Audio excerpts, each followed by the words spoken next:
evening, you fucking marks. It's James here with the Titan of the Titty Twisters, Todd. Todd. Yeah. That was my best Paul Heyman I could do. Brock Lesnar. Yep, and we're going to bring you our top 10 favorite wrestlers of all time. We each have our own individual list, so, they might be the same, they might be different. By the way, we're Strong Style Podcast. Yeah. By the way, I'm 7. That was a good one. Anyway, we're the Strong Style Podcast. This is our first official episode. The first episode it was just an introduction. Yeah. Today we actually have a topic, and that topic is our top 10 favorite of all time. Yeah, it's probably going to be controversial to some people, but then again, suck my ass. Yeah, I mean this is our list. We like to hear from people. We like to talk to people just to get their other perspectives. But yeah, we've had many conversations with our friends. Some still wrestling, some not wrestling anymore. Yeah, some that's actually trained wrestlers in big promotions now. Yeah, some might actually come to your Christmas party if you ask them. Wink, wink. But yeah. This is going to be pretty fun. We'll talk about the guy at that particular position, and we'll talk a little bit about him and whatever. And, if we have the same guy at a different position, at a different number, we'll just kind of let the other guy go on about it, and then we'll talk about him as we get to him. Yeah. Who you want to start? Todd. Alright, you can start with the big wiggle. Alright, ding, ding, ding. Oh, hang on. Wrong one. Awesome! No, shut the fuck up, Miz. There we go. Alright, well, on my list, coming in at number 10, the Enforcer, Arn Anderson. Amazing. Yep, Arn Anderson, the most underrated guy probably in history of professional wrestling. I say that, but he was always featured with Ric Flair, but he never got the opportunity to hold the big gold belt. But I don't think at this point that he needed to. I think that his legacy is pretty straightforward. He's one of the greatest tag team wrestlers and champions of all time with several different partners, including Tully Blanchard. And, that was a great tag team, Brainbusters, Four Horsemen, whatever you want to call them. Yeah. Arguably, probably the best world television champion of all time. Founding member of the Four Horsemen, best friend of Ric Flair for years and years.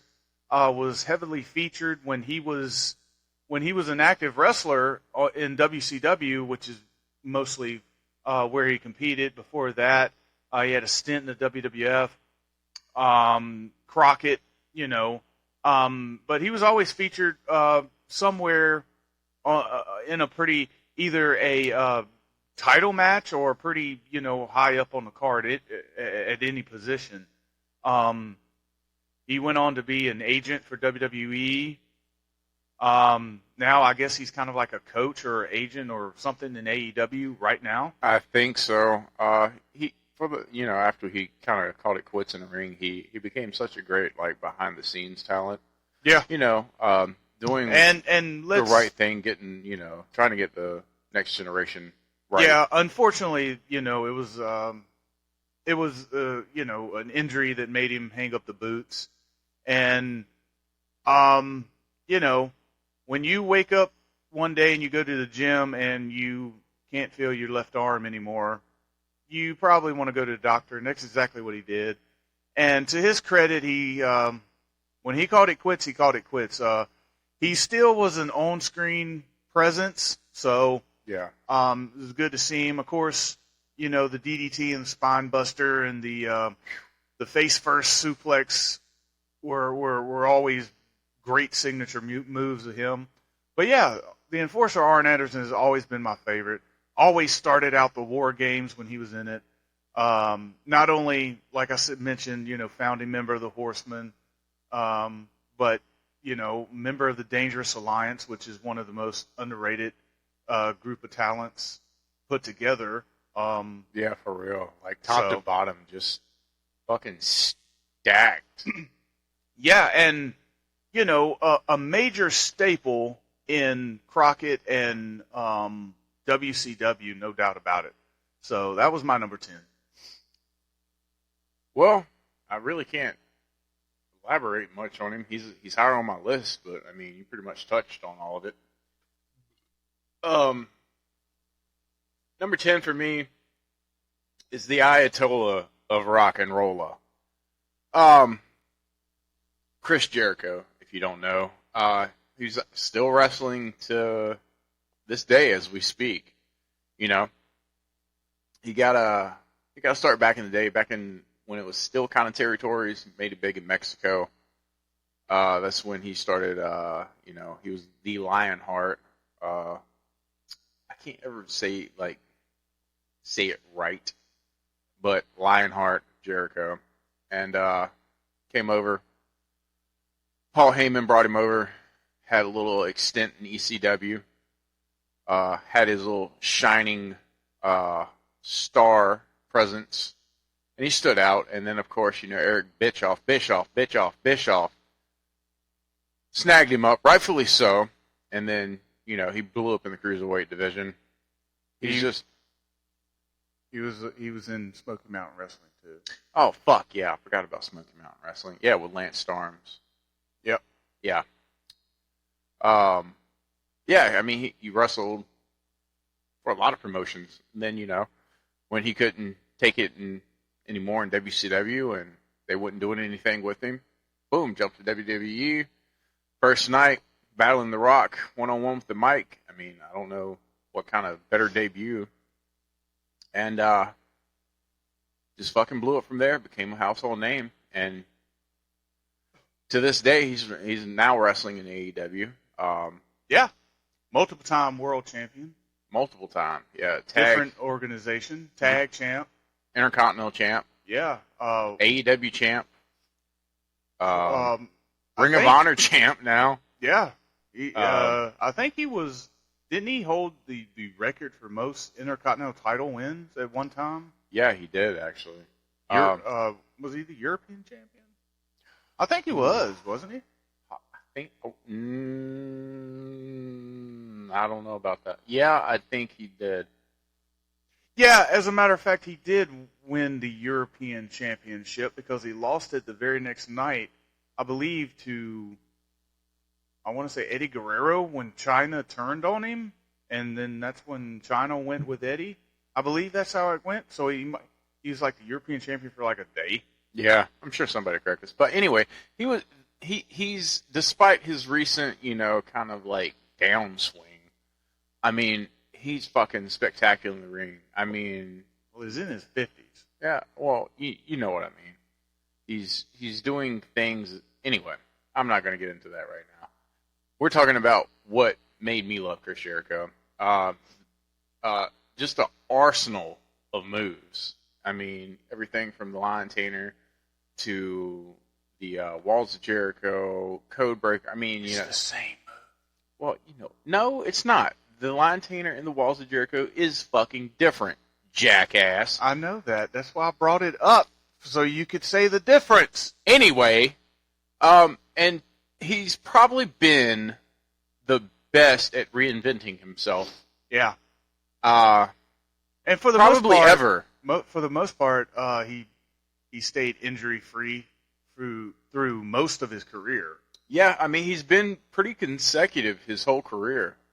Not to mention, you know, his intros, they're his looks. His looks. I mean, he definitely changes with the times. I've always been a Jerichoholic, so to speak. And, you know, I still enjoy some of his stuff. I don't like everything he does in AEW, but that's a different day. Yeah, he's a goodie. My number 9 is another fellow horseman, and it's Chris Benoit. And I'm not going to speak on you know what. So if you're out there wanting to hear that, fuck off. Tough shit. Yeah. Benoit, exactly like He's actually Jericho. my number 9 too. Awesome. Much like Jericho, made it big in Japan, made it big elsewhere. Pegasus Kid. Yeah, Pegasus Kid, Wild Pegasus. Came over here, of course, ECW. That's where he earned the nickname the Crippler. And he was a tag team champion with Dean Malenko in ECW. Yeah. Brought him into WCW. Immediately made an impact. It seems like immediately put with the Horsemen. If like maybe a week or two just into his stint being full-time WCW, he became a member of the Four Horsemen. And, he was a United States champion, tag team champion, and right before... Television champion? I don't think he ever won the television championship. I can't remember. No, I don't think he ever won the television. I know him and Booker T had a very good best-of-7 series that was very memorable. That's probably what I'm thinking of. He had a great match with Bret Hart, the Owen Hart tribute match on Nitro that was amazing. Yeah. His feud with Kevin Sullivan was like 1997's, I believe, like feud of the year. And they had some great matches. Some of the most entertaining matches that WCW ever put on. Despite, marrying his wife. Well, yeah. Sullivan booked himself into a divorce. So that's his fault. Yeah. But anyway, he was a world heavyweight champion too. Unfortunately, backstage politics forced him to, he left the company the day after he won the world title. Came to WWF, started kind of over, Intercontinental Champion, United States Champion, Tag Team Champion, and eventually at WrestleMania 20 beat Shawn Michaels and Triple H for the World Heavyweight title, and finally won the big one on the biggest stage ever. And same night Eddie Guerrero won the big one too. Well, Eddie defended the belt. Oh, excuse me. So yeah, you got that classic image with both of them hugging each other, holding up both of the world titles at the end of WrestleMania 20, which is just one of the biggest iconic images, certainly for guys our age that grew up watching those guys, from being treated like jabroni curtain jerkers to now main eventing WrestleManias, and both of them are world champions. So it was amazing.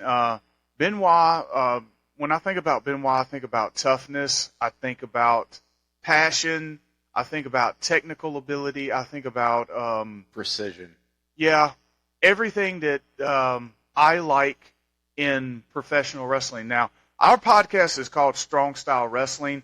Now, that's normally associated with the Japanese style of wrestling, but for a moment, think of that as if we come over here to America and we say, okay, point out some people that would be considered strong style in America. That's Chris Benoit.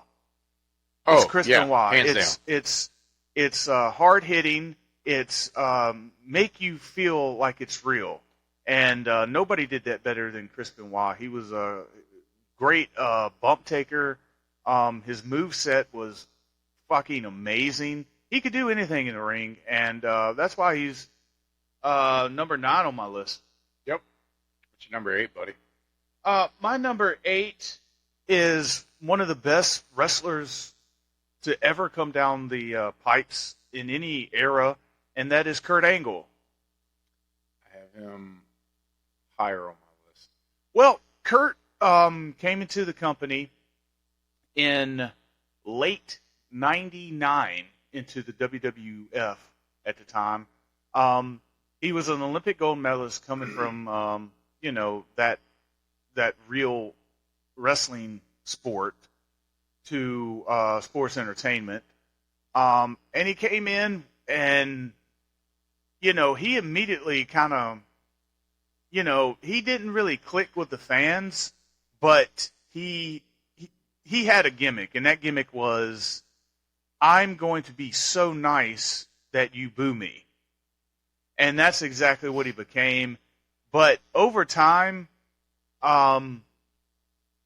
he had that kind of goofy, like I'm a goofy person gimmick, but his in-ring talent just overshadowed any of that, like, oh, look at this guy, he's goofy, type of deal, to the point where, he beat The Rock for the WWF Championship. Yeah, he had he portrayed that personality of like that guy that thinks he knows and is better than you, but he really, he's just a jackass. But then when Kurt gets in the ring, god damn. Yeah, when he gets in the ring, he can go with anybody. He again, he a guy like Kurt Angle was tailor-made not only to work with a guy like a Chris Benoit, but he was tailor-made to work with a entertainer such as like The Rock, because he knows how to sell for those guys. He knows how to make those guys look good, and he knows how to be the butt of the joke. And it doesn't matter, because at the end of the day, his skills show through, and You overall, still take him seriously. Yeah, you still take him seriously, because you're like, look how goofy this guy is, but goddamn, he can like legitimately beat people. Now, of course, that kind of gimmick kind of faded with time, and people took him a lot more serious because of that in-ring style. And him and Brock had a great feud. Him and Eddie had a great feud. There's not many people that he didn't have a good feud with. And I think that his time in TNA was just as good as it was in WWF. It wasn't as big, of course, because TNA wasn't a bigger company, but he had some great shit going on with Samoa Joe. He had some great stuff going on. And as a matter of fact, he was showcased as a main eventer champion better in TNA than he ever was in WWE. And his gimmick was also different in TNA. Yeah, he had He was a very serious, like, I am the Olympic gold medalist. Yeah, like, don't fuck with me. I will break your fucking ankle. Yeah, and that's kind of the gimmick that he was going for maybe the last year that he was with WWE. He was going for that wrestling machine gimmick. That's what it was. It was the wrestling machine. I'm serious. I wear the mouth guard. I'm looking to fucking lose some teeth if I have to. Which is my favorite Kurt. Yeah. That's also where we get Perk Angle, because he was heavily relying on pills to get through stuff. But, hey, if I'm watching baseball and I can see 30 home runs, I don't give a shit if somebody's on steroids. I don't. That's just me being honest. I'm having a good time. Oh, absolutely. I don't give a fuck if you're juiced to the goddamn gills, knocking them out the fucking ballpark. You're giving me what I want to see. And as far as steroids and professional wrestling, they're all on it, and who gives a fuck? Yeah, it's like, who really gives two shits? These guys it's not a legitimate competition. These guys are in a business where their employee wants them to look good. Yeah, you want to look larger than life. Yeah, look at the guys that have been pushed. That's getting off on a whole new subject that I'm sure we'll dive deep into. But yeah. Kurt Angle was my number 8. So what's your number 8, buddy? Mean Man Mark Callis, or The Undertaker, Mr. Undertaker. Oh yeah! Yeah, I mean, he got his start in Mid-South. One of them. One of them. Yeah, back when he was a fucking soulless ginger. He used to ride with Dutch Mantell. I know that from Dutch's podcast. Yeah, all those great stories. He made his way through the territories. Texas Red. He, cut his teeth. And then he came to. They gave him the call up to come to WWE, and they presented him with this Gunslinger Dead Man. Yeah, this Undertaker gimmick in a time where WWE was all about gimmicks. I mean, you had fucking Nails, you had Doink, Honky Tonk Man, Ultimate Warrior, Hulk Hogan, God, fucking Mantar. A lot. And honestly, it could have been one of those gimmicks that fell flat on its fucking face. Yeah, it could have. And when it was he looked a little goofy when he first started, but yeah, he still had the red hair, yeah, which didn't really go with the bright gimmick. Purple, which no, he had the gray at first. Yeah, he had the gray at first, then it went to the bright purple, and then Yeah. eventually the color faded out. Yeah, by the time he switched to the purple gloves, he had the gimmick down pat. That was Yeah. like 96 when he had the long black hair and they put the makeup on him to make him seem more white and The and all that teardrop. stuff. But yeah, you're right. When he first came in and he kind of had the red kind of mullet thing going. Yeah. Honestly, go back and look at him. He looks like Chuck Norris from Walker, Texas Ranger. Ooh, yeah, that's a good comparison. But, it was the early 90s. The mullets ran rampant. Oh, Some of boy, your yeah. favorite wrestlers rocked mullets. So, Garen goddamn T it. but yeah, go ahead. and he kept changing his look without changing his name. Yeah. And of course, when the Attitude Era hit, he became the Ministry Taker, which is pretty much a lot of people's favorite version of Taker. And it was like they changed his music. It went like more heavy metal. It was very like dark and gloomy, and it was like fucking satanic. And like he had his feud with Kane. That blew up. Kane made him look good, but he was always so good in the ring for a big man. Like he didn't do a lot of goofy shit. Like Brian Cage. Brian Cage is a big man that does like Rey Mysterio shit, and he shouldn't do it. But you had fucking Undertaker doing the snake eyes and stuff like that, which was okay because it was still believable, and it still looked fucking phenomenal because he was so big. Yeah. The old school, walking the ropes thing was always impressive. It was always a great visual for the eye. And, he always changed it up, he started off with that, with like you said, the gray gloves, and then they did the Undertaker versus Undertaker gimmick where he came back and with the purple gloves, and then the feud with Mankind, which made him change his style, go more aggressive. If it wasn't for the Mankind feud, I believe that the Undertaker would have been pretty stale in 96, 97. True. But because That's a good point. Foley brought out that aggressive side, Taker had to match him, and he eventually came back. It was all leather. He had the teardrop tattoo under the eye and stuff. And then, that one, of course, led to the ministry that you talked about. And that was like the evil, robe-wearing Taker. And eventually, we got American Badass Undertaker, which was much more to his real-life personality. I mean, and Which a lot of people hate the American Badass Undertaker. I personally loved it. yeah, it was crazy because, it went on for a couple years, and people were kind of wanting that old dead man back. And then when they got the old dead man back, they realized it really wasn't the old dead man. It was kind of a hibernation of like Dead Man and American Badass a little bit, I guess Yeah. you would say. He But also started using MMA gloves too.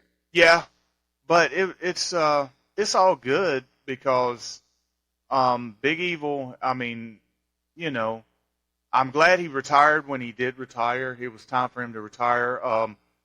When you can when you can see somebody significantly slowing down and not looking themselves, it's time to go. And thank goodness he went when he did. You know, and we can't talk about him without talking about the streak at Yeah, WrestleMania. I was about to ask you. The streak at WrestleMania, I mean, it's nothing that he accomplished. It's something that it was a gimmick given to him. He was told to win all those matches. Let's get that first and foremost out of the way. True. The only people that take the streak seriously are us fans. Nobody in the business did because, again, you don't win anything. You're giving everything. So, when the streak was broke, though, it was shocking to us fans because we never thought it would happen. And quite frankly, the guy that did it didn't need the rub to do it. But you know, it's still a record that you can, like I said, it's not an accomplishment because it's given to you as a gimmick. But in the contents of what we're speaking of, it is an accomplishment for a wrestler to do that if we're, you know, suspending our belief and what it's supposed to be. So, Yeah. yeah. I'm a big fan of Taker. I like him. He's not on my list, I'll tell you that. But it's not like he's not on my list because I don't want him to be on my list. It's just there's a couple of the guys I like a little bit more. Well, I had to really think about this one, and he's been in so many. I don't want to use the term 5-star matches, but he's been in a lot of 5-star matches, a lot of great feuds. He's been able to make himself relevant. Numerous years, he made a gimmick work that wasn't supposed to work, or was doomed to fail, and his in-ring talent is just fucking amazing. He is the best big man of all time to me. Yeah. When you think of in terms of what they consider a big man, I guess almost reaching that 7-foot tall level. Yeah. Yeah. He's the biggest and the most recognizable. Yeah. And he'll forever go down as probably being the best WWE gimmick of all time, simply because of how the gimmick was doomed to fail, but because of the person playing the gimmick, it worked, and the longevity of. I mean, think about this, dude. He debuted when we were 2 years old, and he retired when we were about 34. Yeah, which is fucking crazy. So that is crazy. And as far as the streak goes, I'll give my little 2 cents on it. I don't have a problem with the streak being broken. It's just who broke the streak. Yeah, like I said, Brock Lesnar didn't need to break the streak. Whoever broke the streak needed to have a rub to him. Brock Lesnar was already established. Brock Right. Lesnar was already a big name. I'm a firm believer in, you give back, you make somebody a star. It wasn't the Undertaker's choice. He'll tell you that right off bat. It was a Vince McMahon choice, and We all know how he's been digressing with age. and it didn't make sense. I mean, I guess if you look at it in terms of, well, is Brock believable of beating the Undertaker? Sure, he's believable in beating Right. the Undertaker, but we're talking about professional wrestling, you can't, like, if Vince McMahon came to me and said, "Oh, well, Brock Lesnar's believable in beating the Undertaker," I'd be like, "Yeah, you're also the same guy that put a fucking clown on my television screen and said he was a great worker or a great wrestler." And Yeah. I was like, I'm just supposed to believe what you say. Either you're doing this for fun and you're in entertainment or whatever, and we're not talking about what's fucking real here. You know what I mean? Exactly. But anyway, where are we at? Number 7? 7. All right, my number 7 is Bret the Hitman Hart. Bret the shit man fart. Yeah, you can eat shit for saying that. And Bret Hart is maybe the best technical guy in the WWE history. Oh,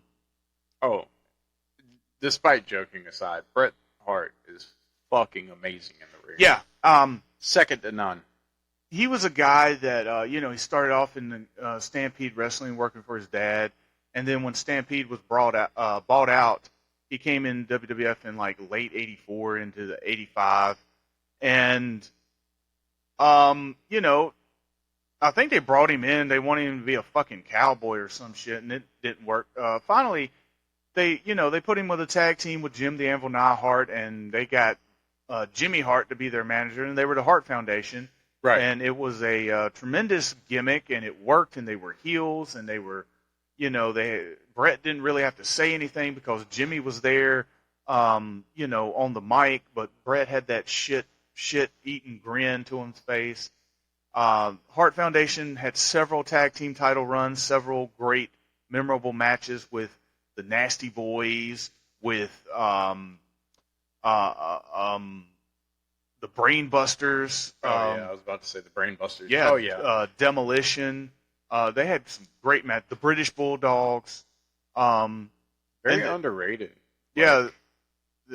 As far as a tag team of all time goes, man, I think the Hart Foundation is right up there with anybody. Then broke out on his own, went in the Intercontinental title, having great matches. Him and Piper at WrestleMania for the Intercontinental title. That is the best in-ring performance of Rowdy Ronnie Piper's career. Hands down. And His, then his work with Mr. Perfect. Yeah, his work with Mr. Perfect was tremendous. The Intercontinental title feud, the SummerSlam match with Davey Boy. Ooh, yeah. The first ever ladder match in WWF history with Shawn Michaels. Yeah. It wasn't Shawn and Razor. That was not the first ladder match in WWF history. Anyway, he was chosen to be the world champion to beat Nature Boy Ric Flair, which was unusual because they didn't normally go with good guys the size of Bret. Because for years it had been Hogan and Warrior and these larger than life guys. But things were changing in the Federation in '92. The steroid scandal happened, and they wanted to get kind of away from those big muscle guys. And Bret was the guy, I think, that was right in the middle, who could still seem larger than life, but you can say, oh, well, he's not on steroids. Yeah. And, he was a staple to that company from all the way up to, the Montreal screw job when he left. And, which was pretty fucked. Yeah, it was pretty fucked what they did to him, I thought anyway, but. Yeah, after watching so many documentaries and everything about that, I still side with Bret. Yeah, and the legendary real life feud with him and Shawn Michaels is well documented. Yeah, Michael Hickenbottom, you're a piece of shit. Yeah, you're not well, I don't know if he's a piece of shit now. I mean, he seems to be a better person, but back then, I don't give a fuck how many crosses he wears. Well, I wasn't referring to that. I was referring to how he treats people now. I could give a fuck less. You can wear a cross and still be a piece of shit. It's show me how you treat people, and if he's treating people good now, then yeah, that's great. good. But I'm saying he had to put on a fucking cross so you'd forget about what a piece of shit he was. Well, I fucking hate that. normally Jim Cornette said it best. Normally, people start talking to God when nobody else wants to talk to him anymore. Yeah. So surprise, there you go. surprise. And anyway, When he went to WCW. yeah, he went to WCW. He had some memorable matches, but WCW never took advantage of the. Bret Hart was red hot coming off of the Montreal Screwjob, and they did not take advantage at all because as a big of a fan as I was of WCW, Eric Bischoff had his goddamn head up Hulk Hogan's ass so far that he couldn't fucking famine doing anything else with anybody at that time. Oh yeah. I think Bischoff wanted Brett there so WWF wouldn't have Brett at the time, Bischoff wanted and it just fucked Brett. Bischoff wanted anybody there that was a big name as long as Vince didn't have them, and that was the deal. But I know Brett's sour on his WCW run, but as a fan, I can point out several matches and several moments that I still remember during that time period that I thought Brett was, he done what he was told to do, and he done a lot of good shit. Oh yeah, I love the plate under his jersey. Yeah, Goldberg. Fuck, that's still one of my favorite smart moments. That's just fucking brilliant. Yeah, that was a great moment. He had some great matches with Booker T. He had some good matches with Benoit. He had some great. One of his first in-ring matches was actually with Flair at Sold Out. He had a really good, interesting match with Savage. Was that Slamboree '98, I believe? But anyway, always was teased as being, is he a member of the NWO? Is he not? And then later on forming that NWO 2000 deal with Nash and Steiner, Jarrett, and who else was in it? Was Scott Hall, I believe. Maybe Scott was there. I don't know. I can't remember. Anyway, it's a reason you don't remember. But anyway, Bret Hart will always be one of the best ever. And I can't not talk about my favorite Bret Hart run, which was the Hart Foundation in 1997. Him, Bulldog, Owen, Neidhart, Pillman, the whole Canada versus USA thing. That is the greatest. That was Bret at his best as far as promo abilities. A lot of people say, "Oh, well, Bret never had a good promo." Listen, Bret had a decent enough promo to get by of what he needed to say. Was he fluent like some of the other ones? No, but Shawn Michaels was the same way. Shawn Michaels could have a 5-minute interview and say absolutely nothing but generic shit, and it was okay. Bret Hart was the same way, Yeah. But during the 97 period, that's where his promos really took about because he could, he could take that heel role and just, his insults were pretty great, Well, Yeah, you suck. Don't do that anymore. I was trying to get you to do it. Wayne Gretzky. But it was great, It was awesome seeing how America hated him, and then when he went to fucking Canada, yeah, he was cheered. Yeah, so fucking awesome. By the way, my favorite year ever from WWF, from any era, is 1997. I normally go back and watch Raws on the Peacock channel from 97. Peacock! And, that's my favorite. And that's one of the reasons why that year is my favorite, is because of the Hart Foundation storyline. Oh, yeah. I mean, and I don't give a fuck what you say, but the Hart Foundation, top to bottom talent, it's to me it goes up in top 5 of stables. Yeah, I would agree. I mean, There's not a weak link in the uh, Hart Foundation. Bret Hart, one of the greatest of all time. Owen Hart, one of the most underrated of all time. Very similar to Arn Anderson. I consider like Bret, Rick, and Owen Arn as far as like, both of the second ones. Both Owen and Arn are very underrated and could very well be on the level of a Rick or a Bret. But just never reached or was never presented like that. Yeah. And Bulldog was fucking amazing to be, Bulldog had a similar career, starting out in the tag team type of deal and then, going Intercontinental title, There's a reason. babyface. There's a reason why he main evented for the Intercontinental Championship. Yeah. I mean, he was over, and Neidhart was there. Neidhart is a great like backup guy to get heat on, and he also is one of those guys where you could buy him as being like a legitimate type of bodyguard type of deal because he wasn't like technically great in the ring, but he had that laugh and stuff. You could legitimately think that he was crazy, and Strong style. Holy shit. And Pillman, even though Pillman wasn't the Pillman of Flying Brian days, Pillman was still great on the microphone, and he you talk about like blurring the lines between like reality and entertainment. You didn't know if Brian at this time was fucking crazy or not. Yeah.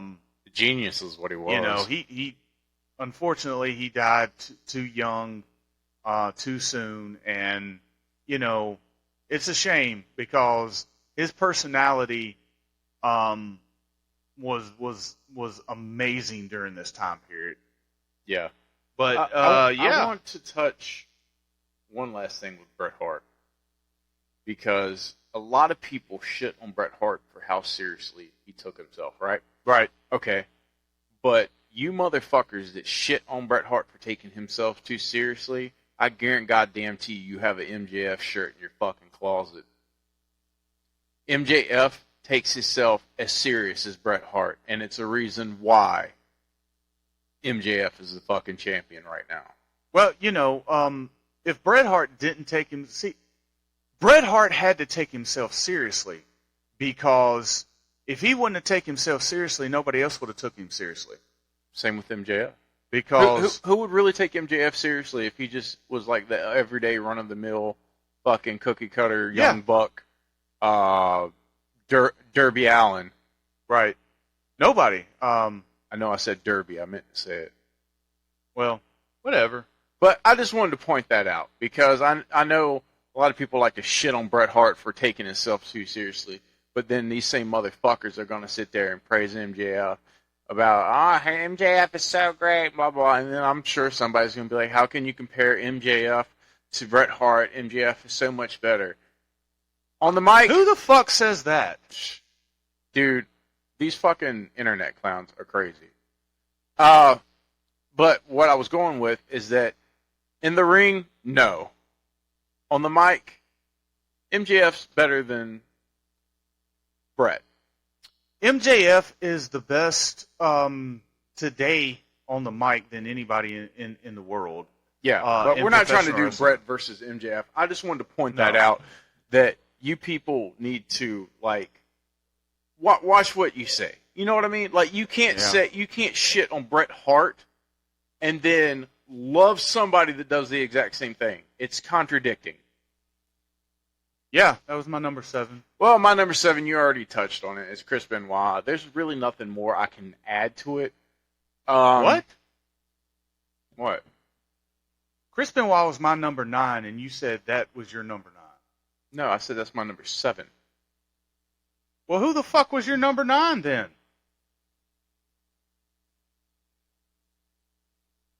Buster was the shit. Yeah, I'm an idiot. So my number 7's actually Mick Foley. Oh man, what an entertainer this guy is. where did Foley get his start? Foley actually started working, I guess, territory area. Yeah. First time we really got to see him was what, WCW? Yeah, that's the first time I got to see him. Yeah, same here. But he was Cactus Jack in WCW, right? Well, when he first came in, I think he was Cactus Foley? No, it was like Cactus Jack Mason or something. Yeah, like that. something like that. Anyway, he had some very interesting maneuvers that kind of stood out among the rest. Willing to put his body in harm's way is what really got people looking at him. Like lifting up the mats and taking bumps there, and then I think really where he started to like stand out and get his chance, because WCW really didn't treat him quite right. I don't think they knew what to do with him. ECW. Yeah, as far as the North American crowd goes, Promo-wise, that's definitely where he started, like, cutting his teeth. Yeah, I mean, his promos were amazing. He fit in pretty good in ECW. He actually had that anti-ECW gimmick for a little bit. Which was genius. Yeah, it was genius. And, then made his way to the WWF with the gimmick of Mankind.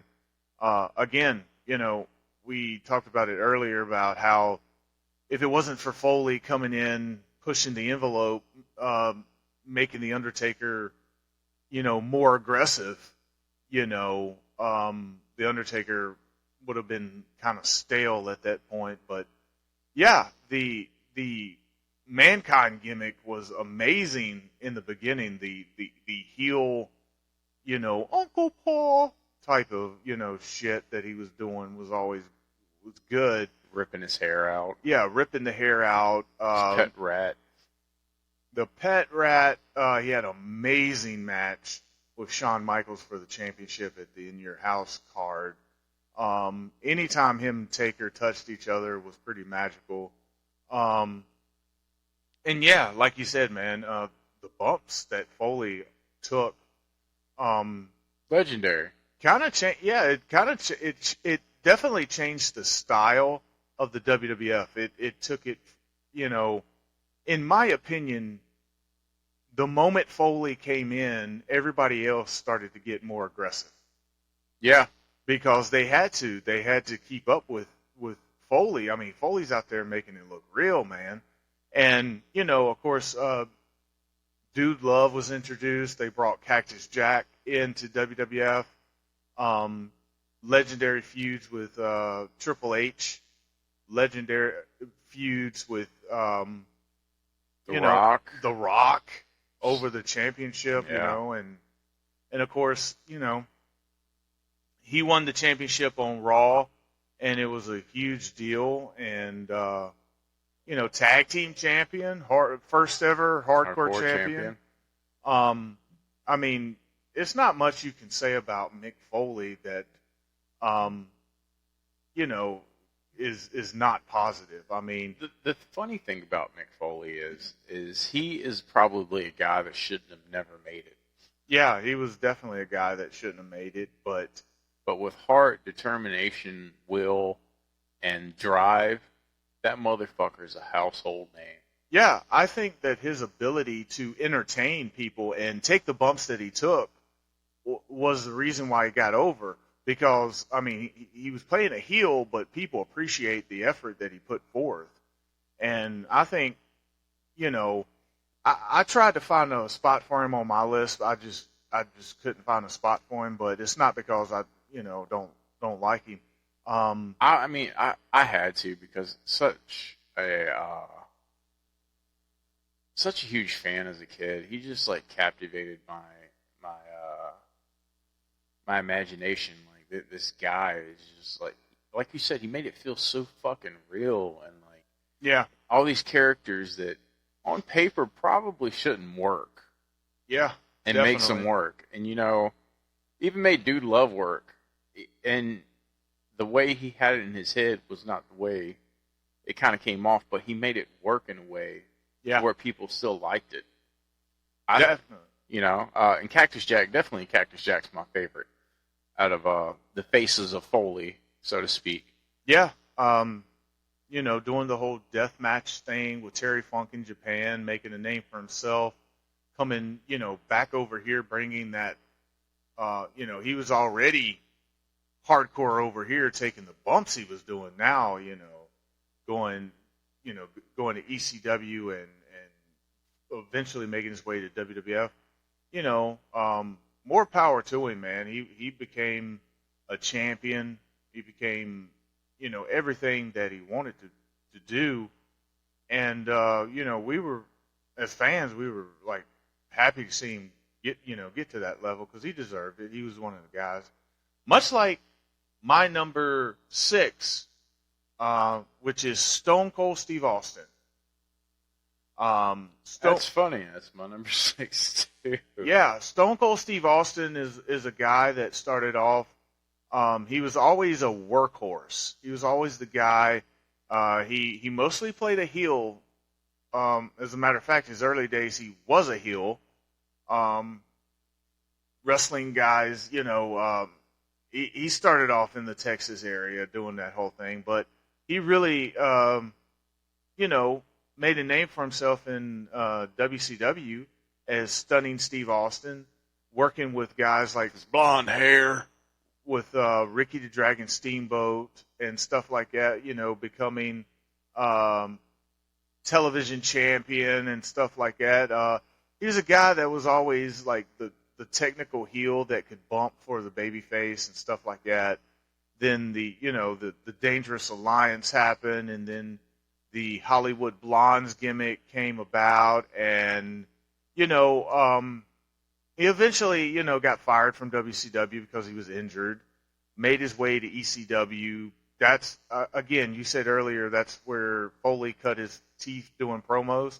This is where Austin cut his teeth doing promos. Funny enough, right? Yeah, and he gave the rub. He wasn't in ECW too long, but he gave the rub off, which is what you're supposed to do. Came to WWF, suffered through the bullshit gimmicks, the ringmaster and all that shit. Which he wasn't too fond of. No, he was still a great technical wrestler, though. And, because Triple H fucked up during the curtain call, Austin was picked to be the King of the Ring that year, and that was the best thing ever, because the Austin 316 promo happened. He started calling out Brett. And legendary promo with Brett. Yeah, and before you know it, he's one of these guys where he's an up and coming guy, and he's pushing the envelope, and he's they're just letting him just go off like a stick of dynamite, man. He's saying anything that he wants to. He's beating up anybody he wants to. He's walking the walk. He's talking the talk, and he doesn't give a shit whether you like him or not. And you believed it too. Yeah, and it was totally believable. And I don't even have to say the rest, man. I mean, he goes down as being the guy during that time period. He was the man. There was nobody on his level. People say that The Rock, they always say Stone Cold and The Rock. Okay, you can say Stone Cold and The Rock, but the term is Stone Cold and The Rock. It's never The Rock and Stone Cold. The Rock and Stone Cold was never on each other's level. I don't care how many documentaries you see and somebody wants to try to tell you that they were neck and neck. It wasn't. It was Steve Austin. It was everybody else. The Rock was never as big as Steve Austin in professional wrestling. Don't let anybody fucking fool you. The Rock might be the bigger movie star and the bigger mainstream star now. But in professional wrestling, it was Steve Austin and it was everybody else. Nobody was on his level. They try to paint a narrative. It's not true. Believe me, I lived through it. It was Austin and everybody else. And yeah, I never quite understood the argument, but to me, like, Rock was always second to Stone Cold, like, and always will be. I mean, anybody at that time period was second to Stone Cold, whether it was The Rock, The Undertaker, Triple H, you name them.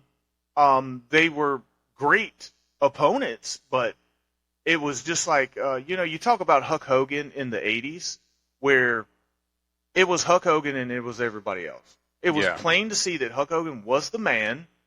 You can have your favorites, but Hulk Hogan runs this fucking company. He's the to steal the line, the face that runs the place. Yeah. Well, exactly. Austin was that guy for the Attitude Era. No fucking doubt about it. Oh yeah, hands down. Like, you couldn't have said it any better. Stone Cold. It was Stone Cold number one, and then everybody else is number two. No matter who. And he's definitely my favorite brawler of all time. When people talk about, the 5 moves of doom and shit like that, it's funny you never hear Austin thrown into that, because he has his signatures he hit, but nobody ever complains about Austin in the ring because he made it so fucking believable. Well, and not only did he make it believable, but everybody knew that he had a career style before he had the, you have pre-neck surgery Austin and after neck surgery Austin. Yeah. And, that's just the way it is. It's the same thing when we were talking about the Hart Foundation earlier. You have pre-car wreck Brian Pillman and after car wreck Brian Pillman. Yeah, that's true. When we talk about 5 moves of doom, like from Cena and stuff like that, from day one, that's what he was doing. Right. So, but my point is that he was so good at what he did, everybody looked over it. Yeah, I mean, and what he was particularly doing worked, and yeah, it fit him.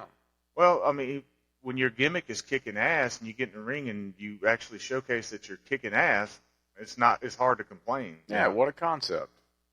Number 5. My number 5 is the Macho Man, Randy Savage. This is a guy that I've always been fond of.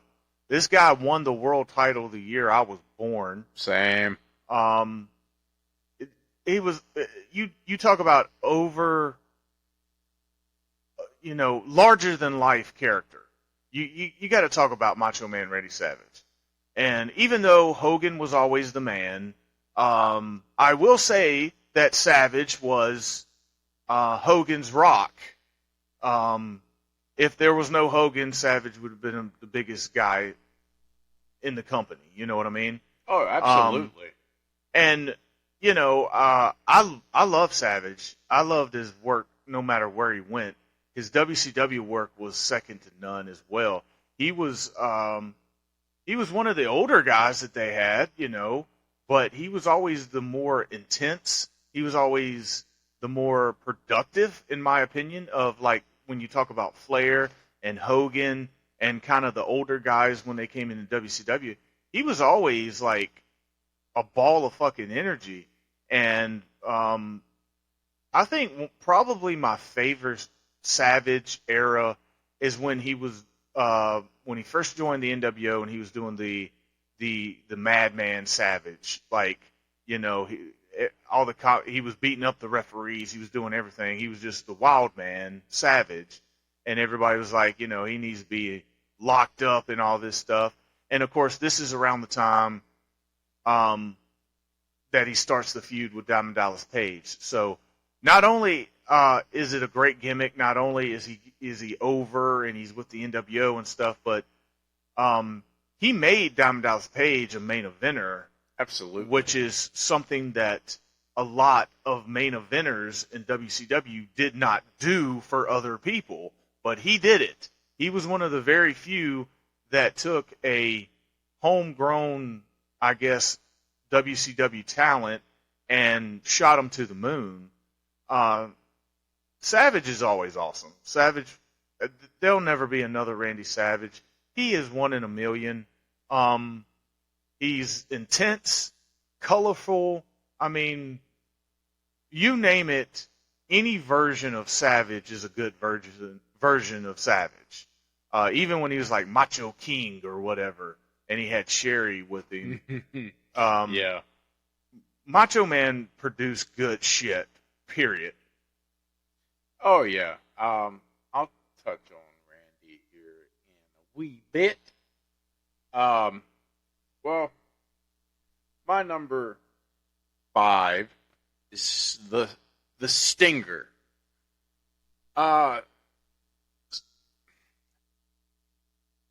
Sting, I became a pretty big Sting fan, of course, in, 97, Crow Sting. But, I always did like Sting, even, going back and seeing, as one of our buddies always referred to it as Sergeant Pepper Sting, with the flat top and the face paint and, the woos and the big splashes and everything. He just always captivated me. Even with his, shit he did with RoboCop, but, it was just something about wanting to be Sting as a kid. And then definitely, when he reinvented himself, so to speak, as the Crow Sting, that you pretty much know now, because he's pretty much stuck with the Crow type gimmick, since then. I fell in I don't know. Tell me more. I fell in love with, if you don't know, we have a horror podcast that we talk about. And of course, you have The Crow, which is a wonderful movie. And of course, Sting wanted to reinvent himself, and he saw The Crow. So he thought this would be great. And this motherfucker is so good that he said nothing for a fucking year, and he was white hot. I mean, how fucking awesome is that? Nobody can do. He's the only person to probably ever do that. Chris Jericho tried it when he came back. Didn't work. That one time. Yeah. Flop. Yeah, Sting is the only man in wrestling history that went a whole year not saying a word and a whole year not wrestling and was the hottest thing in wrestling. Yeah, exactly. And I know I was like, every time he came on TV, I was like, yeah, eyes glued to him. It was anticipation is what it was. It was, it was a year-long build-up is Yeah. what it was. And You don't have that anymore. And hats off to Hogan. Hogan did a great job of, talking on the mic while Sting didn't say nothing. Yeah, But, he did a great job of, anytime Sting came down, he acted like, he shit his pants. And, which Hogan don't get enough credit for that. yeah, I mean, regardless of how the match screwed up at the end, whatever, the build, you can't discredit a whole year worth of build-up because of that. But, yeah, I'll give what I think of Sting a little bit later on. Yeah, I know he's up there. That's why I don't want to really touch on it too much. But I just want to talk about why I love him so much. And it was just like the character, like the look. I fucking love that black and white look.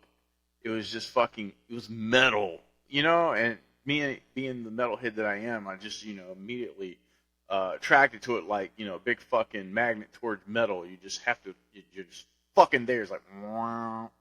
And, just fucking flawless in the ring, and it's funny because he started off as a fucking professional bodybuilder with fucking the Ultimate Warrior, and thank God Sting got it.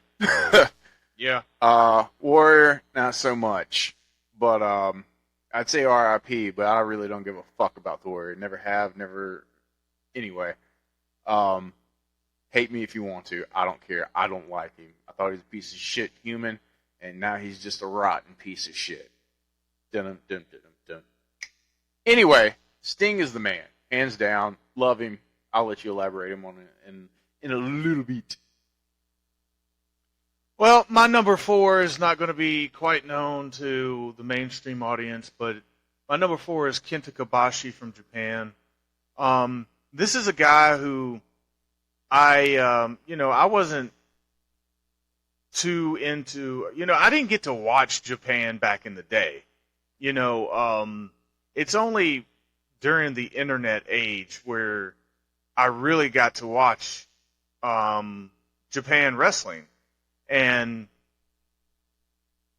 well, as I was trying to, I'll watch any type of wrestling, and as I was getting into, watching guys from wrestling, the first people that I watched, of course, was the Japanese wrestlers that came over here and was showcased on American television.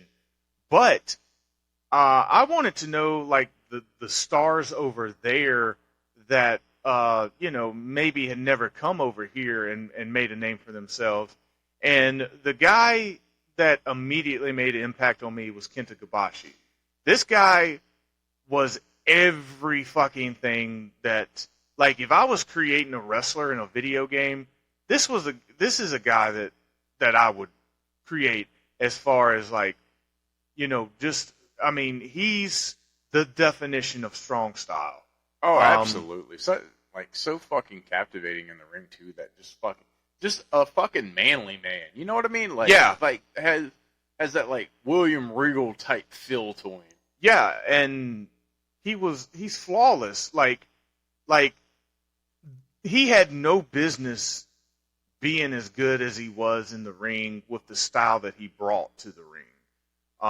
Yeah. With the blood vessel chops that he did, with the suplexes, with the power bombs.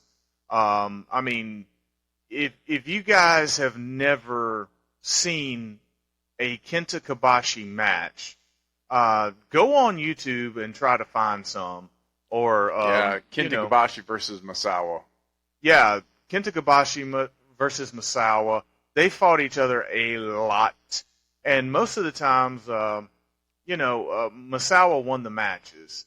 But that the thing that I remember the most about that is Misawa won most all of the matches, but the one time that Kobashi won is the most memorable match. So that tells you something. Just a tremendous in-ring talent.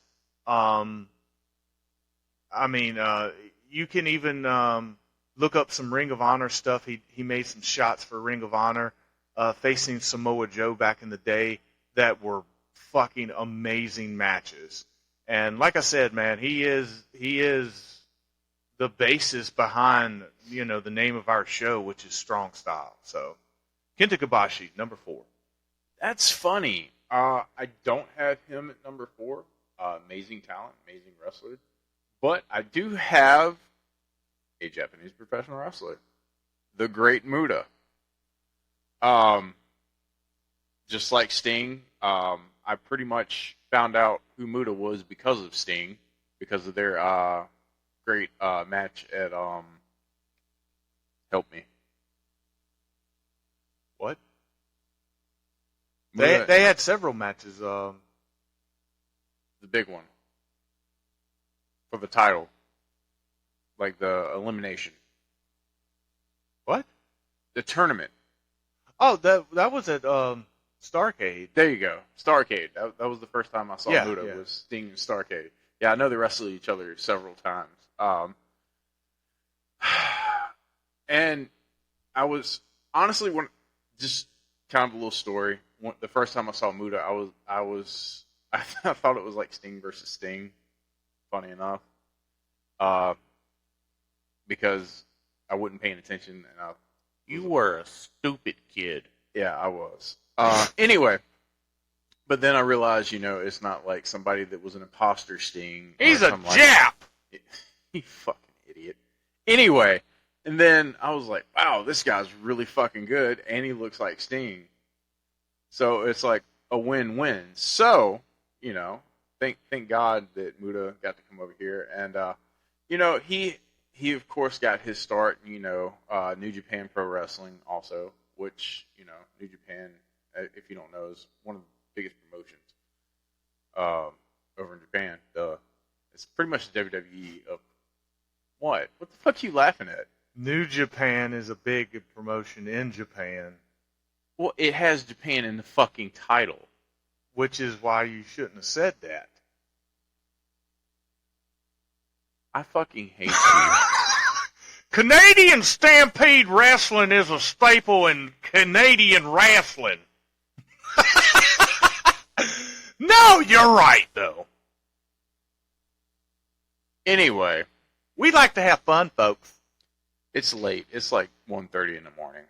Anyway. I'm going to be a little bit more personality on this wrestling stuff than I am on the horror. Anyway, he was, I can't even fucking think now. Yeah. Anyway, go ahead. Well, oddly enough, my number 3 is the Great Muta. Everything that you just said about him is the reason why I liked him. The fact he was big in Japan with Japan. Yeah, he was Bet you likes Chinese food. maybe Japanese food. Doubtful! No, but one of the reasons why I became a big fan of Muta. Actually. But well, actually, Jim, why would we have wrestlers on a wrestling show? But yeah, one of the reasons why I was a big fan of Muta is because he had that his bond with Sting. Not only going against Sting, but long before Vampiro, the brothers in paint were Muta and Sting. Yeah. Also, The And- Mist was like, what the fuck is this shit? Yeah, and he was one of the first guys that I saw do a frickin' moonsault. So, Japanese guys beforehand were not kind of treated well in America. They were always like, oh, look at that karate style and all this shit. And when Muta came in, Muta was presented as a badass. Yeah, And rightfully so. Yeah. And not to Him mention, and, I fucking love the Shining Wizard. Yeah, Shining Wizard, the springboard back elbow, just his regular elbow, like he would slam a guy, hit the ropes, and have that herky jerky like elbow drop was so unique. Yeah, Moxley, quit it. Yeah. And Muta in Japan, Muta and Sting had great matches. Muta even wrestled Hogan in Japan. So, I mean, Muta is my favorite Japanese wrestler of all time, and he's number 3 favorite wrestler, period, of all time. So Right. that shows you how much I think of Muta.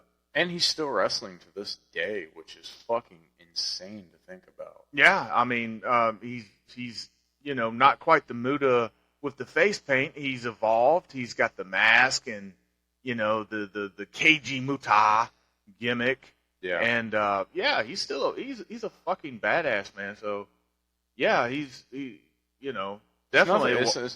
It's what's not to love about him. Like, his entrances is over the top. I mean, to me, like, he was always like, if Sting and Undertaker were like a hybrid, and then like, boom, Muta. Yeah, he definitely has that dark edge to him that attracted me.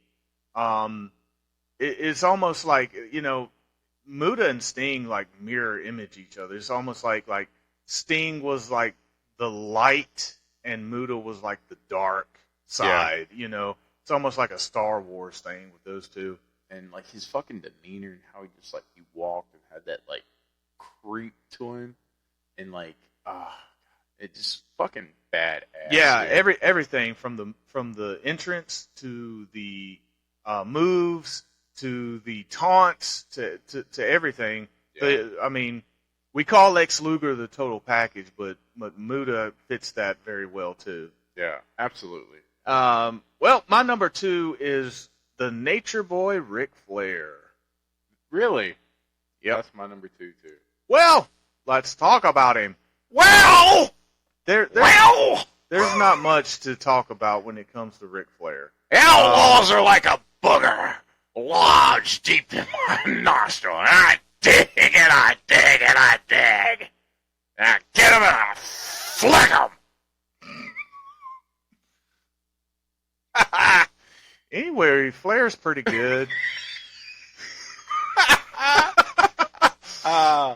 Yeah, Flair is the man. Yeah. To be corny. Flair is the man. Flair is the all-time greatest heel Ever. champion ever. Ravishing Rick Rude is a great heel, but Ric Flair is the greatest heel champion. I want you to hear that again. Champion.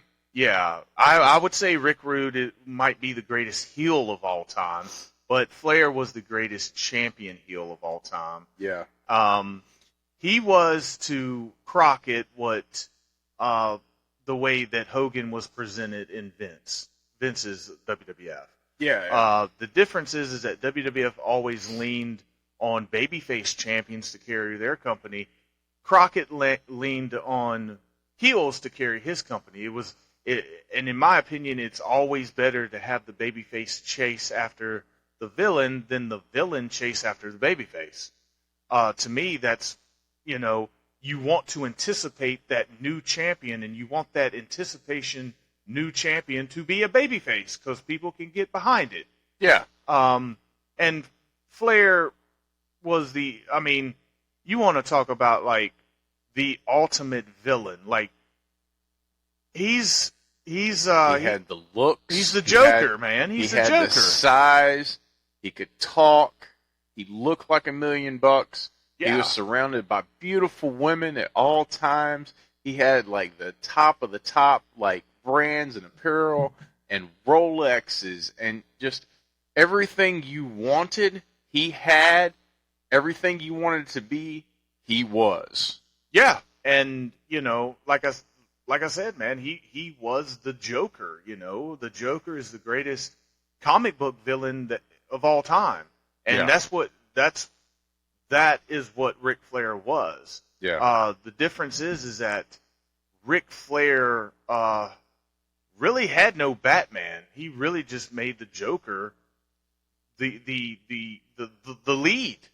You could argue that there were people that stepped into dream, baby. Yeah, you could argue that people stepped in that role, and suddenly the American Dream stepped in that role a lot of times, and Sting stepped in the role, and Luger and Wyndham, and the list goes on and on and on. But the defining factor is Ric Flair. Yeah, Ricky Steamboat. Yeah, but it always came down to Ric Flair, and it's not much I can say about him. That hasn't been said. It's a reason why in 2022, going into 2023, you still hear about Ric Flair. Absolutely. Ric Flair is still relevant today as he ever was, for good or bad, doesn't matter. You're still talking. Doesn't matter. Still more relevant than anybody in WWE or AEW. Yeah, and definitely pretty TNA. fair. What's that? Well, it's a new health food group. You ought to check them out. They're pretty damn terrible. Ric Flair is just we've had some friends say, well, he's had the same match for 20 years and has made more money in his lifetime than you ever have. And he's been more over than anybody else. Yeah, we're still talking about him in 2022. Yeah. We're not talking about, anybody else that's better than him in modern day, because there is nobody. There probably never will be another Ric Flair. No, there'll never be another Ric Flair. There'll be people that are similar or compared to him, but MJF might be the LeBron to Michael Jordan scenario. Yeah. If MJF keeps going. But in order for that, he's got to get the fuck out of AEW. Yeah. I don't care But Ric Flair about modern wrestling. Yeah, I know. That's why I'm getting back to Ric Flair. Ric Flair is the fucking man. I hate to quote it, but he is. It's just case in point. You can pop in any feud, any match, and you're still going to be entertained. Yep. So I'm going to go right into my number one because we've been talking about him for a minute now, and it is Sting. Sting is my number one. He he was my first wrestling hero. I grew up, no doubt about it. I grew up watching The Ultimate Warrior. I grew up watching Hogan, but Sting was my guy. He was my Right. hero. He was the one that made me get into wrestling and make me want to watch wrestling. From the colorful face paint to the yell to the blonde surfer flat top, everything about him screamed babyface. And as a kid, that's you have a guy like that to attract kids, and He did. yeah, but the thing with Sting is, if you were a kid and a fan of his, you grew up a fan of his like forever. So like even in '95 when he started to grow the hair out and he was cool, and then they accused him of being with the NWO, but he really wasn't. Then he went away for the year, came back with the Crow, and to the Wolfpack with the red and black, and own up to his TNA days, which he was still like amazing in TNA. He didn't like lose any juice, and he's wrestling today in AEW. He's jumping off of shit today. He's still relevant, and he's almost 60, and he's still like, I hate to say this, but the last few performances by The Undertaker, you can tell that he's not what he used to be. And you can tell like, ooh, God, don't, ooh. You can't tell that with Sting. Sting does everything he used to do. And plus more. Yeah. I mean, but they've done a good job of not exposing him either. Don't put him in a 20-minute long fucking technical wrestling match. You put him in a tag team match like they have, so he can get the hot tag and he can do his shit, jump off of fucking whatever the fuck. Did you just give AEW credit? Well, I'm giving Sting credit, and he happened to do it in AEW. Sorry. Yeah, I mean, I don't think What? I don't think You don't Tony get Khan. shit right? I don't think Tony Khan has the goddamn balls to ask somebody like Sting, almost 60, to jump off of a fucking Titantron. Sting probably suggested to do it himself. Yeah, Tony Khan don't have enough balls to stand up to anybody. The only fucking ball that Tony Khan has is a fucking 8-ball. Yes, in his pocket. 8 balls in his pocket. Yeah, and up his nose. Hey, what's up with that booger sugar? Well, I know you're number one, so get to it. Norman Smiley. Holy wiggle! No, it's the Macho Man Randy Savage. Yeah. I mean, like, the moment I saw Macho Man as a kid, which would be early 90s WCW. No, I take that back. Excuse me, WWF. From everything from the wardrobe to the entrance to the music to the mannerisms to the technicality in ring, just I wanted to be Macho Man. There's no reason to be anybody else. I wanted to be like Macho Man. Like, fuck Hulk Hogan. I wanted to be Macho Man. I think Macho Man was more relatable than Hogan was, to be honest with you, because Hogan always seemed like this over-the-top guy that didn't seem to represent an average guy. And make no mistake about it, Randy Savage wasn't an average guy, but he looked more like an average guy, if that makes sense. He wasn't like, he was larger than life, but he wasn't larger than life. Right. Like, his character was larger than life, but he wasn't so far Like, of course he was in shape, but it was relatable.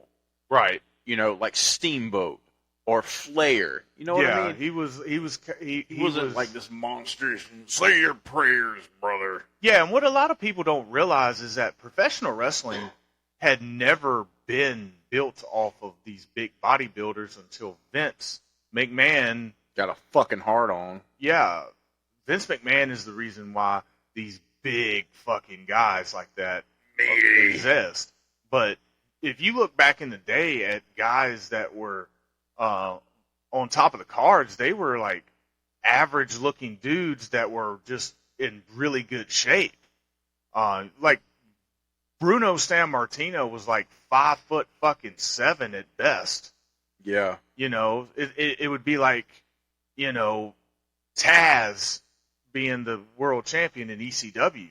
Yeah. Which he's another one of my favorites. He didn't make my top 10, but he's one of my favorites. But getting back to Savage mirrored that that image. Yeah. You know, that he's larger than life, but not so large to where he looks like he's unreachable. Yeah. You know, he was controlled chaos. Yeah, controlled chaos. Flying off the top rope, doing the crazy shit, you know, pulling off the gimmick, wrestling anybody. He could wrestle anybody from Andre the Giant to Ted DiBiase to Ricky Steamboat to whoever, you know, Jake the Snake Roberts, Diamond Dallas Page. It didn't matter. You put him in the ring with Randy Savage, and you know, they were. It was going to be a good match, and by far, Randy Savage had way better matches with Ric Flair than Hogan did. Oh yeah, hands down. So, and my all-time favorite match with him, that I've watched so many times I can't tell you how many times I've watched it, is him and Steamboat at WrestleMania 3. Yeah, that's the one that a lot of people bring up, and for a long, long time, WrestleMania was not known for the show to have great matches. Yeah. It was known as the spectacle. That's what sold it. Like, oh, look at all these celebrities, because it was new at the time. Yeah, it was larger than life. Steamboat and Savage were the first, like, really good one-on-one contest to where you go, holy shit, I want to watch that again. Yeah, same. That's exactly how I was. Like, I can remember as a kid watching that, and I really feel like that's the moment I fell in love with professional wrestling, when I saw that match. To me, it's like almost the perfect match. Yeah, I remember when I was a kid, and I would buy these composition tapes, and that match was on there, and you know, I didn't know that they had those types of matches back in the day. Right. You know, that was what, 87 when that match happened. Yeah. So it happened a whole year before we were even born. And certainly WWF at that point had proven that they didn't put on those types of matches all too often. Right. Which is, I feel like, why it stands out. Yeah, it's definitely why it stands out. But yeah, Savage has always been the man, you know. He was my what did I put him at? He was my number 5, so he's in my top 5. So, but oddly enough, your number 1 is my number 5, and my number 1 is your number 5. So yeah, which is funny. But you know, after WWF at the time, you know, didn't want to do anything with him. He went to WCW, and that's my favorite era of Macho, is the WCW era. I feel like he got like a second chance and was better. Somehow, I don't know how, but he just fucking was. Like, there was like nothing that was not captivating about him when he was on TV. Yeah, it was almost like it's almost like kind of like Shawn Michaels, where you had the first run and then taking the 4 or 5 years off with the back injury, and then you have the second run. Yeah. It was almost like Savage had the run in WWF, and then the run in WCW was a whole new fucking run. Yeah. And it was like a ball of energy. And, you know, it just shows you that it kind of sucks because, you know, look, I mean, it sucks for WWF because look who you could have put him in the ring with to really, I mean, of course he wrestled guys like Shawn Michaels, but they were never pushed on television to be a real feud or anything. I mean, Right. you might have found, you know, Savage versus Michaels in a fucking Coliseum home video exclusive or something, but they never pushed them in a feud or anything. I mean, imagine, like, and that's what Savage wanted to do. Savage wanted to work with the young guys. He wanted to work with Brett, and he wanted to work with Shawn, and if he would have stayed with the WWF, that's what he would have done. Yeah. But, you know, They didn't want to. they didn't want to do that, so Savage went to WCW, and Thank God, because he made DDP. yeah, he made DDP, but what I'm saying is that he had the same great matches that he could have had with the young guys in WWF. He was having great matches with the old guys in WCW. Yeah. So it didn't matter, you know, and then, you know, yeah, the Diamond Dallas Page comes along and Which is probably my favorite feud. yeah, it's you know, the feud of the year, 1997. Yeah.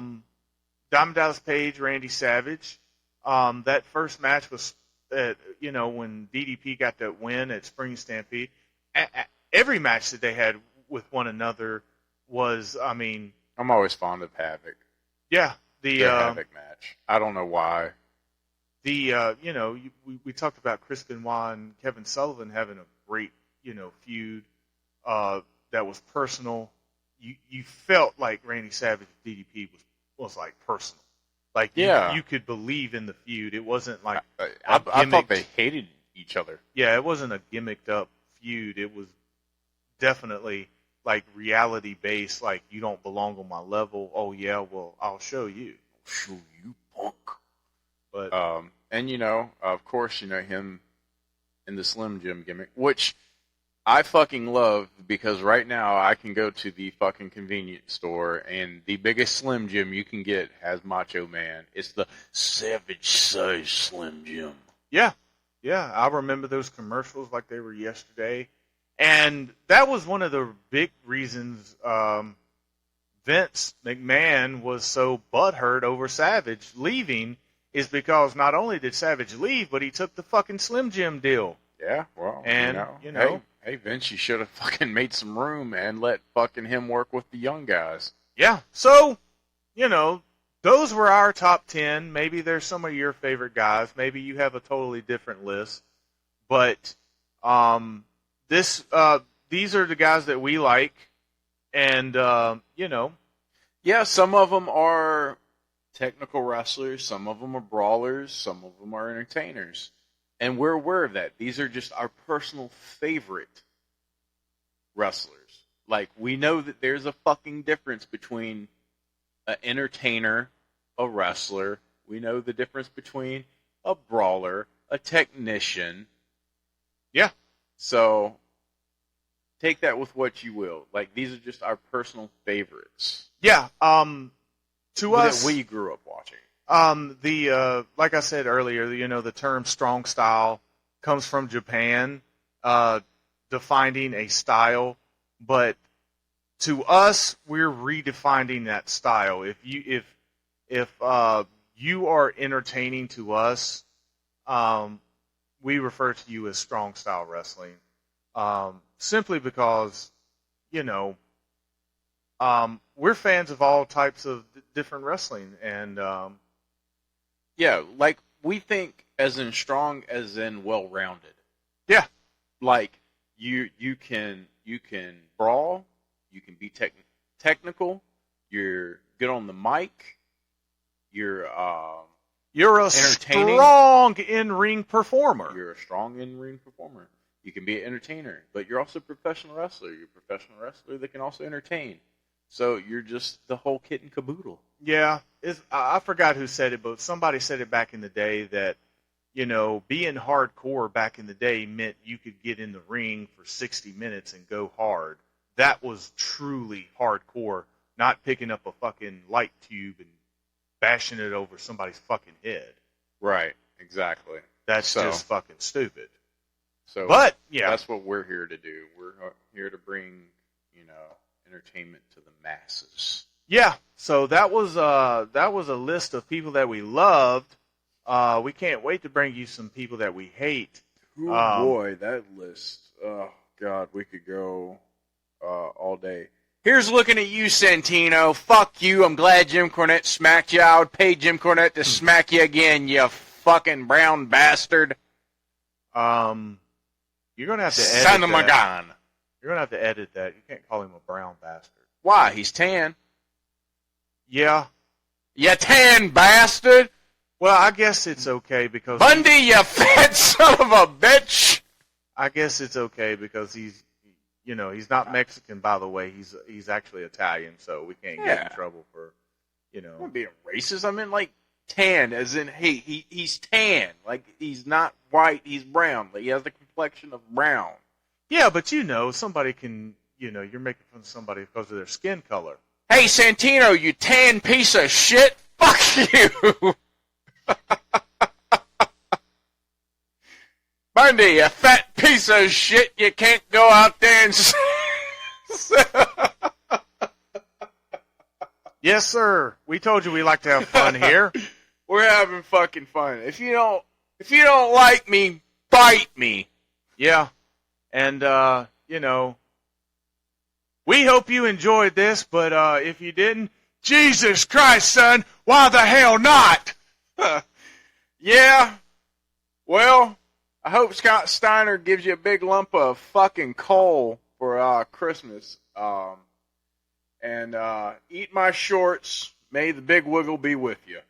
I'm Todd saying toodaloo till next time. And I'm James saying, go jerk off a donkey, you fucking fat piece of shit. Bundy, you fat piece of shit, get over here.